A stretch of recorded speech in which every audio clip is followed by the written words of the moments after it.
What a day of college football it was yesterday, y'all. Wow, wow, wow. Welcome to the Next Day show. Tennessee beats UTEP right there at Senior Day in Knoxville, Tennessee. But like I said to start, what a day of college football. What a day of help the Tennessee Volunteers received yesterday. A lot of teams we needed to somehow fumble the bag completely fumbled the bag. What's next for Tennessee? Well, I'm going to tell you, they're 11.5-point favorites leading into this week's game against Vanderbilt right there at First Bank Stadium in Nashville, Tennessee.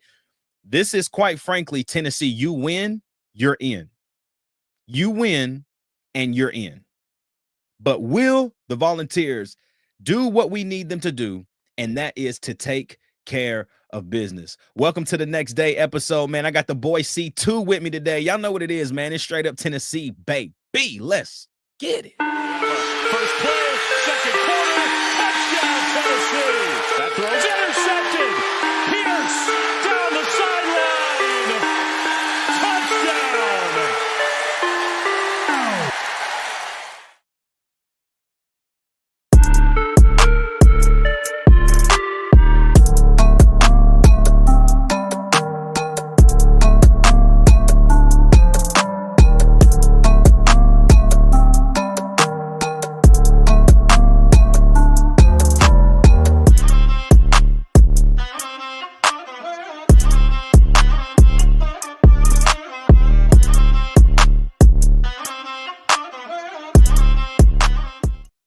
Straight up Tennessee family, happy Sunday. What's happening, man? It's your boy Ruck in the building, joined by my guy C2. Y'all know what to do, man. It's the top of the show. Like, comment, subscribe, and join the channel. Hit that join button, man. $2. The caramel apple empanada did indeed drop on Thursday, and I got one. But that $2.99 I spent, I should have bought my own membership to Straight Up Tennessee. So y'all go ahead and use your $2 and hop into the Straight Up Tennessee family, man. You get to hop into the Discord where last night it was a party. First starting with Florida and ending with Alabama. Mighty God, what a night it was. But Apple and Spotify, it's Monday for you guys. Happy Monday. Go ahead and rate this thing 5 stars. Let the people know why they need to be listening to Straight Up Tennessee, baby. C2, Lord have mercy. What a day. What a day, man. What a day of college football I was treated to on my birthday, man. Yes, sir. Thank you, college football world. Great C2 present. turned 15 Alabama. yesterday. 15, bro. Get out of here. 15 plus 20. Y'all do the math. Hey, 14 plus 20. Why are you trying to age me, bro? I'm just trying to get you there. I'm trying to excel you to the next level of life. Oh man, Hey. bro.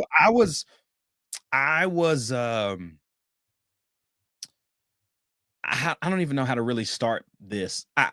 I was cautiously optimistic all day, and I felt like after watching that BYU game, like I was like, okay, last week, take me to last week when BYU lost to Kansas, right? I was like, okay, can this happen again?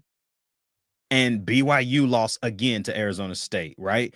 And then Colorado lost to Kansas, and it just kind of kept going. And I was like, okay, well, I'm closely watching this Florida game during our game, and it just felt like Ole Miss never had control of the game. Jackson Dart late, just wow, what happened?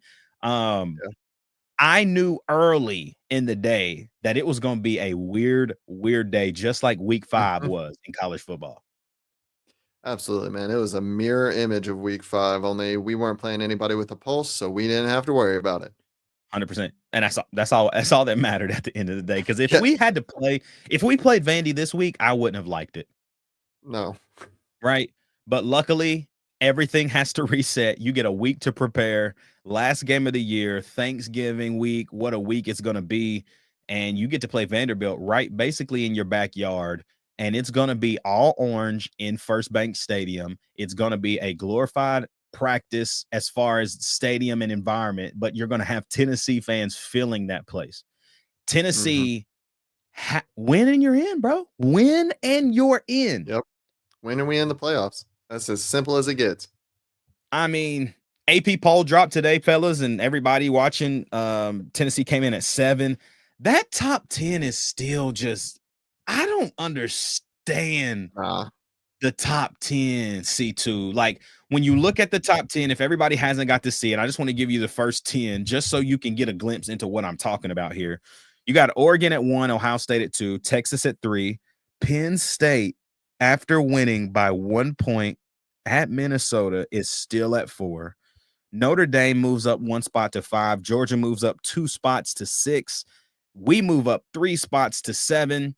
Miami goes to 8. They go up 3 spots. SMU's at 9, moved up 4 spots. And then Indiana drops 5 spots to 10. Do they really think Indiana is that good? Or is the Michigan commissioner is the commissioner of the college football playoff, who's a Michigan grad, is he just trying to do everything in his power to get the most Big Ten teams into this playoff as he can? What you just said is why I'm shocked Indiana dropped as far as they did. Because one, you could kind of argue it like if Tennessee had only had 1 loss and it was to the number 2 team in the nation, I would be ticked if we were number 10. I'd be Okay, livid. But we but play a much tougher schedule. thank you. Their strength of schedule was 108th out of 134 teams, C2. Absolutely. But look at where Texas is. And they have don't get me wrong, they have a much harder schedule than Indiana. Yeah. But as far as SEC teams go, their schedule is not that great. I mean, I have said this for weeks. The best team Texas played was Georgia, and they got busted at home. Mm-hmm. So I know early in the season, everybody was like, they went to the big house and won. Well, Michigan's what, 5-6? They're garbage. They're not. Okay, that's not a very good football team. However, Bryce Underwood did just freaking flip from LSU to Michigan. The 5 did. You see how much they're paying him? Yeah, bag. Now, are we worried that David Sanders was at Ohio State? Or did the kid just want to see a game? I'm not worried. I hope not. Hype will better match whatever they throwing at him, bro. Go match that. But then Big Dave, man, you don't really want to go up there, do you? Like, you don't want to go into Columbus. You're a North Carolina kid. You want to stay close to home. Stay home, bro. Just stay right here in Tennessee. Also, you don't want to be that cringe guy in the NFL that has to say the Ohio State unit when you're announcing yourself, man. No, nobody deserves to go through that punishment. Don't do You don't that. need Don't that. Do that. Look, Ryan Day is just creepy looking, so I wouldn't want him as my coach either. He give me foul vibes. You know what I'm saying? Foul vibes. A little bit. I ain't gonna go too deep, but yeah. Sorry for my Ohio State fans that watch this. I know there's a few of you, but y'all like Tennessee because you live here too. So I'm sorry. Bro, before we dive into the UTEP game and just kind of get into the nitty-gritty of senior day, Tennessee basketball goes to the Bahamas and handles business. They sure do. Business this weekend. And led by the senior transfer guards, Chaz Lanier, man. I mean, 7 threes against Baylor, 6 threes against Virginia on Thursday night. The boy is a walking bucket. Just give him the ball. Just let the offense flow through him. He can create his own shot off the dribble. He can come off of screens and still get off the dribble a little bit and make a play. He can get to the cup. It's kind of wild. You know, I think I said something, and I'm going on public record right now. This is a clip. Sale, clip this right now. Clip this. I said about 3 weeks ago, this might be the least talented roster that Tennessee has had. I was sadly mistaken. I'm sorry. Very talented roster. We're still very, very good on the defensive side. I said that. I never thought that we would be bad defensively. If Barnes is coaching that team, he gonna get the best out of every player. But offensively, we are a lot more talented than I thought, but we're still nowhere near being one of the best offensive teams in the country, right? We up 27 at halftime against Baylor. We won the game by 15. Like, yes, we still smacked them, blew them out, but the second half, Baylor outscored us, and I don't like that. Like, they outscored us by 12. So, I mean, while what I said earlier in the season was not right, I'm sorry. I take my words back. That's what I do. When I'm wrong, I'm wrong. And I come on here and I say it in the microphone so everybody can hear me. But I do still worry about when we get into SEC play and we get into the grunt of this. And Chaz, let's say Chaz is off or Chaz gets locked down. Like when DK was locked down and DK was off, we struggled. We could not Mhm. find somebody else to score. What happens when that happens again here in, a few weeks once Christmas is over and we get into the SEC gauntlet? Starting with, I think Arkansas is one of our first games in the SEC this year. So what happens there? What happens when those guys, Chaz Lanier, Igor Milicic, have a bad game? Who is going to step up? That is my worry at this point, 6 games into the season. So, Yeah, I would agree with that. But they won the Baha Mar title down there in the Bahamas. I'm sure they had a great time doing it as well with the weather, the beach, the vibes down there in the Bahamas. So Tennessee returns to Thompson-Boling Arena on Wednesday for, I think it's UT Martin. So not a big game at all, but another game to watch and another reason to turn the TV on and watch the Vols play. So yes, UT Martin. So let's talk about the UTEP game, C2, before we kind of dive into the could-haves and the would-haves and the should-haves here in the next couple weeks. Really, next week is the coulda. This coming week is the coulda, woulda, shoulda week. But Yeah. last night was, I shouldn't say last night, yesterday, early was sloppy. I mean, both Yeah. teams just terrible. I mean, you said it before the show. It always is on senior day. That's why I'm glad. Always. Honestly, I'm glad we're not playing Vandy in Neyland because then that would be senior day. So Yeah, I'm glad yeah, we're yeah, playing them in Nashville. yeah. I like it's their senior day. Um, We we think, can ruin some days for some people here in 6 days, but I'll tell you the number one thing I love about this game. And a lot of people are weird about this, but the reason I love this game so much for us is we're a morning practice team and we playing at 11 local time here in Nashville. Yep. It's gonna feel like practice to the boys, man. They're gonna be ready to go. I'm sure, and I mean, talking to some of the players over the off season and Dante specifically, they love noon games, like Mhm. because they're so used to being ready to go early. Not now they don't have to wait. You get up, it's like eat breakfast. We warming up. Let's go eat. Let's go play. So, UTEP game started off sloppy. Nico was sloppy. First pass of the game, almost an Bro. interception. Um, in that moment, you being in the stadium, I did not go. Like, what was the environment like after that moment? It's probably like, oh my gosh. Well, you also, I mean, there's some Tennessee fans out here that just are kind of crazy and don't know ball that well. That are like, someone yelled to put Gaston in. I was like, y'all are goofy. Please stop. Like, stop. Which I'll dive into a little bit more later because I've got a little bit of a message for Vol Twitter and just some of the people that fall on that side of things anyway. But yeah, I mean, it wasn't great. Like me and the guy in front of me were kind of talking back and forth. He's a coach in the area and was like, come on, Nico. Like, in my opinion, Nico just needs some like mental coaching this offseason. He's got all of the physical ability in the world, but he comes into games too amped up. He needs to go through some mental coaching to be able to manage that energy level as he comes into games. So we don't have these like stuttering starts where we almost throw a pick. Because if that's anybody but UTEP, if that's an SEC team, that's an interception. Shoot, might be a pick six. You know what I mean? Yeah. Um, If shaky that's the start. playoffs, that is a pick six for sure. I agree. Shaky start for the Vols, but ended up turning it around. Obviously, winning the football game, 56-0.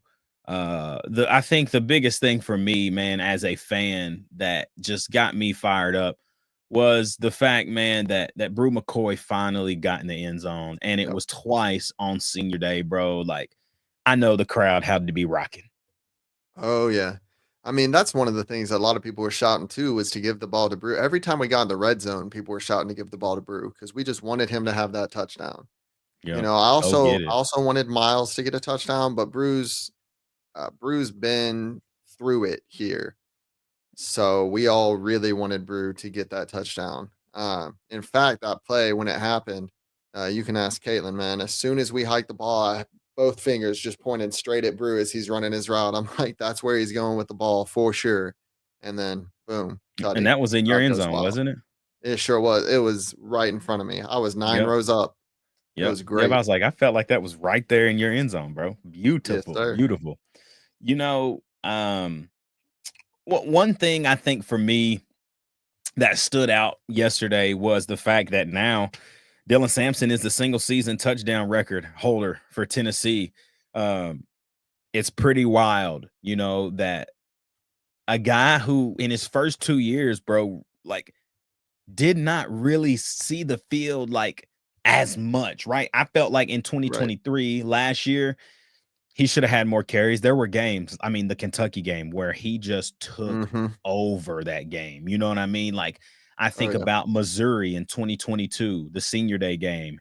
He got in and had like 9 carries for like 120, like out of nowhere. And you start to see the glimpses of what Dylan Sampson was going to be. But this year, or even last year, the Virginia game, 4 touchdowns in that one game against Yep. Virginia. Like you saw who he was going to be. And now with the increased workload, you've seen his body of work and 22 tutties this year, bro. Like that's nuts. It's That's especially nuts. nuts when you think about the ones that were called back because of holding and stuff like Mm, that. all of it. Yeah. And I mean, Yeah. I love yesterday as well. Heupel started to involve Dylan in the pass game. Like Mm-hmm. you started That's to been see some missing this Texas. year. You started to see some Texas routes, some short curls, some little seams. There were a couple that were there that we missed. But I feel like the thing about Heupel and just the offense, it's always evolving. And so people are like, well, I haven't seen that all year. I feel like they every game is so different. Mm-hmm. You know what I mean? Like every game, the philosophy changes. I think every game, the way we do things specifically in different drives, as far as it's down in distance or is it short field, like everything changes game to game, which I like, but I also hate because it gives the fans let me say, it gives the fans that don't understand football anxiety. Like Heupel can't call Oh plays, yeah. Halsey can't call plays. It's like, no, this is the game plan. And against Arkansas, it just wasn't a good game plan. We just missed a lot. They Mm-hmm. played deep. And I think about then. But then you think about, Bama or OU. And I feel like, I go back. Somebody asked me, I can't remember when it was. It was a couple of days ago. Somebody asked me, like, what was the change? Right? Like Tennessee started the year busting people. I mean, handling their business. And yes, it was NC State. Yes, it was Kent State, but they were blowing teams to the Yeah. water, right? Yep. Somebody said, what happened? And, as a player, I just think back to when you had momentum swings in games and in a string of games, right? Like Florida right now, they're playing really Mm-hmm. good over the course of game. They're not stopping what they're doing. Against OU, we at the second half, I don't care what anybody says, it was smart to do what we did. But I think it slowed down and really put us back further than we should have or wanted to be. We just ran the ball. We didn't, we were playing a good defense, but we didn't do anything in that second half. And we kind of halted ourselves, I think. And it's kind of gotten us to where we are, game 12 going into Vanderbilt this week. It's like, hey, offense can be great, but we'll never get it back clicking like we were first half of the year and up until the second half of OU. Well, I think there's also the fact that one, competition went up because NC State was way overrated at the beginning of the year.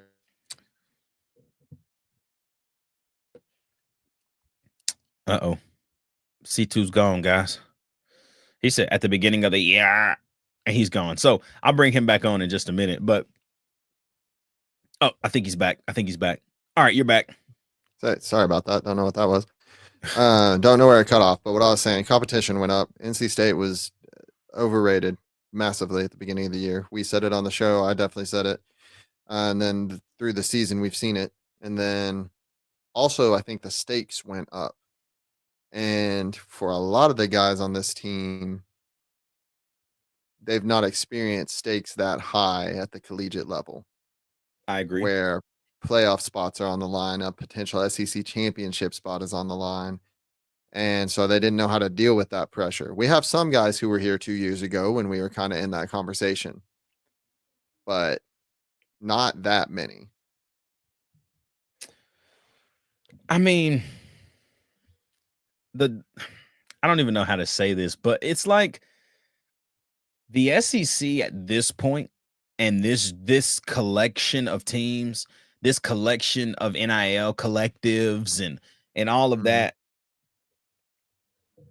even the cupcake teams that were cupcakes, Arkansas, Mississippi State, give them time. Everybody's going to be good at one point. Yeah. I mean, just look at the top 6 teams this year, bro. Right? Like, just look at the top 6 teams this year and tell me really who's the best team. Because I don't think Yeah. we know. Right? Like, You don't. sure, Texas has sat up there, but their strength of schedule wasn't very hard. Georgia's had the number 1 strength of schedule. They deserve to be at the top of the SEC at this point. You know, Bama proved that what we thought back in August about Alabama and Kalen DeBoer is true. Bama is not the same Bama. Like, they still have their games, and they've had their games this year. And they just also had moments where you're like, what in the heck who are these guys? And that was last night, like it was ugly. It was bad. And I feel sorry for Bama fans because they're used to the standard that Saban set. And I'm just sorry, like, you're not going to get that again. Like, yes, you can consistently be good, but that Yeah. standard of winning natties as frequently as Nick Saban did, that's over for Alabama, bro. I'm sorry. Like, it's over. And we got delusional Bama fans who think that there's no way that that's over and it's not possible for us to be bad. Welcome to life, people. Yep. Welcome to life. You have been knocked down and beat up, and it's time to feel what everybody else has felt while y'all sat on the top. And so, I mean, but still, that doesn't mean they're not going to have good rosters. They got a great roster now. They're just not coached very well, if we want to be honest. I talked to a guy today, a good friend who's a massive Alabama fan, and he said, what I realized last night was that all year long, I tried to deny this one thing. But the truth is that DeBoer truly wanted to bring his Washington playbook to Alabama. And with this collective group of guys, it just doesn't work very well. Yeah. And the reason is Milroe. I mean, the pick 6 he threw, I'm watching the play live, and I'm like, there's no way he's going to throw this out route. Like, I'm thinking to myself, there's no way in my mind that he's going to throw that ball. And then he threw that ball. And I was just like, did he not see that guy just standing there by himself that whole play as the play developed? And so you see what I'm saying? Like, DeBoer needs a high IQ quarterback. Milroe, man, he's a freak athlete, can throw it 100 yards, fastest player probably on their whole roster. But between the ears, it ain't there. And for everybody to say he's a top 10 draft pick, a Heisman finalist, y'all are crazy. Y'all are absolutely insane. He reminds me, and I've been watching it all year, so definitely say this. He reminds me of a more athletic, faster Will Levis. Because Will Levis has all the throw talent, arm talent in the world. Boy can launch a ball down the field. I mean, that ball to Ridley when it earlier. comes to game time decisions, I wouldn't trust him to throw me a bag of peanuts if the game was on the line, to be honest with you. It's going to be a fumble. 100%. I don't know how they won today. Yeah, I don't know how the Titans won, but shout out to the Titans. 3-8 now on the year. We just need to be fighting for that first pick. Yeah, I can't remember the last time both the Titans and the Vols won on a weekend. In a weekend? Bro, tell me about it. Like what? Jeez. But kind of getting back to the scheme of everything that I was saying, Tennessee honestly went out against UTEP and handled their business. They did what they needed to do. No injuries, right? Like, this is the stuff that we want. We want to get out of the game, no injuries, and win big. And we did that. That's what we talked about on Monday because we didn't do a Friday show this past week. Like, that's what we needed. Win big, no injuries. And we did that. That's a check Nope. mark. Now it's all eyes on Saturday at 11 a.m. here in Nashville, bro. That's all that matters. Win the freaking game and beat them down. 11.5-point favorites on a Sunday. Beat them down. We got to beat them down, bro. Here's the thing. And this is what I've been wanting to say to some fans, not necessarily anyone in our Discord. Most of the guys in our Discord are solid fans that know their stuff for the most part. Spread just went up to 12, by the way. As it should. But I get on Twitter sometimes, and I know I shouldn't, but I see people who are like, "Oh, Tennessee ain't a playoff team because we slow to start in this first quarter against UTEP." I'm like, what do y'all want at this point in time, man? We are a 9-2 team with a very good chance to be a 10-2 team at the end of the year. Something that has only happened 2 other times in the past 20 years, and one of those times was 2 years ago. Y'all need to stop second guessing Heupel, because there's unfortunately there's enough of you out there that are saying stuff and putting stuff out there that some of the stuff that's been said, if enough of it got back to him, I wouldn't be surprised if he eventually went to Oklahoma. I don't think he will because of what we're paying him and the legacy he's building here. But y'all need to relax and just get rid of the BVS, get it out of your system. We all have moments of it. We all do. But that doesn't mean you need to post it. There needs to be a filter that comes up on your Twitter that says, is this a BVS post? Yes or no. And if you hit yes, it puts a 15-minute lockdown on your Twitter that you cannot post because y'all be on there posting some stupidity. I don't understand what game of football you're watching, but it's ridiculous. Nico has been slow to start every game this year, and that goes back to what I said. He needs a little bit of mental coaching. He's 19. Settle down. But he gets it together, and he has, especially the past several weeks. The Georgia loss, not on Nico. That was just a terrible defensive scheme. I don't know what Tim Banks was doing. Even good coaches sometimes just scheme up some doo-doo. You lay an egg, man. You lay an egg. It happens to everybody. It happened to Saban. Who'd they lose to that one time? That unranked team that was like a huge upset. Do you remember? I don't remember. I don't remember. But it happened. It happened to Saban. It's gonna happen. Stop being negative Nancy's and support your team. You bunch of weirdos. Thank you. That's all I have to say. We could end the show right there, actually. I mean, we could just drop the mic and walk away, but we're not going to do that yet. Got a few more minutes. How do you actually feel? Obviously, we'll talk more about Vanderbilt tomorrow. Diego Pavia, Cheryl. We'll talk about their offense, defensive side, offensive tight end, man. Eli Stowers is a great player. We'll talk about Vandy tomorrow and what they've been able to do in 2024. But they've been spiraling, winning only 2 of their last 5. One of them being a massive defeat versus South Carolina in Nashville, 28-7. That's the type of game we got to have. I feel like Tennessee historically has manhandled Vanderbilt with the portal and all of the additions, that we've been talking about. Like, it's just not the case anymore. And I think that, sure, Tennessee should still definitely handle every bit of their business this weekend. But it's got to be a fast start. We'll talk all about it more in depth tomorrow night on our live Who is Vanderbilt show. But C2, looking ahead a little bit, what entices you about this matchup between Tennessee and Vanderbilt? 2 things. One, they have only had 500 more yards passing than they have rushing this year. So they are a rushing team, hands down a rushing team, which is something, unless we come out there in soft zone, which hopefully we've learned our lessons there. Unless we come out there in soft zone, we should shut that down. I would expect us to have a QB spy on every play. We should, because Pavia is the biggest threat on their offense. Hands down. He's not only the leading passer, he's also the leading rusher for the team with, 671 rushing yards. And if I got to pick who that QB spy is, I'm putting Boo Carter on him every play.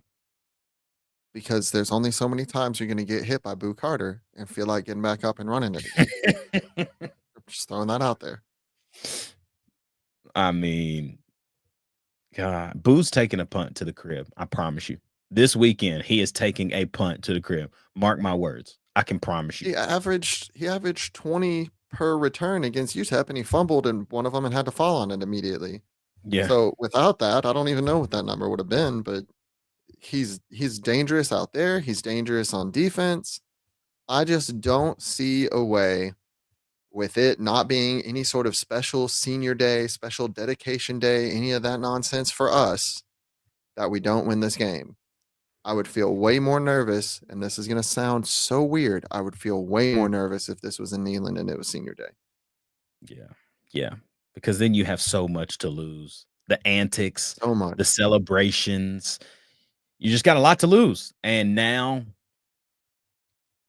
Tennessee again, dude, has an opportunity. Everything is right here in front of you. Everything happened that you needed to happen. What is going to happen on Saturday? Man, ABC, 11 a.m. Nashville time, 12 Eastern. I can't wait. We're going to dive into more of it tomorrow. I can't spoil it because I could literally start talking about it now, but I'm not going to. I'm going to wrap up. And we're going to be live tomorrow night, 7:15 Central, 8:15 Eastern, right here on YouTube and Facebook. Who is Vanderbilt? Me, C2, Turn. We diving in. Who are the Vanderbilt Commodores? And what are they actually going to bring? I don't know.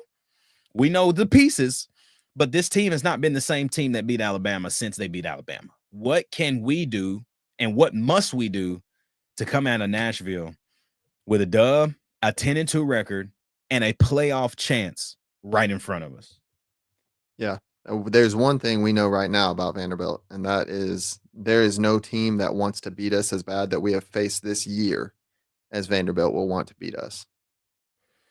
That's a fact.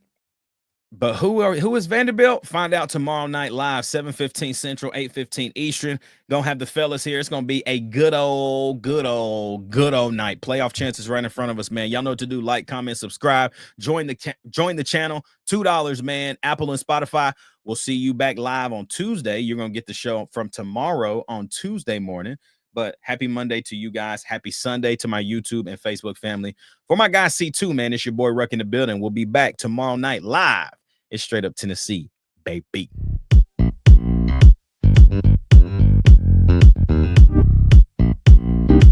Thank you.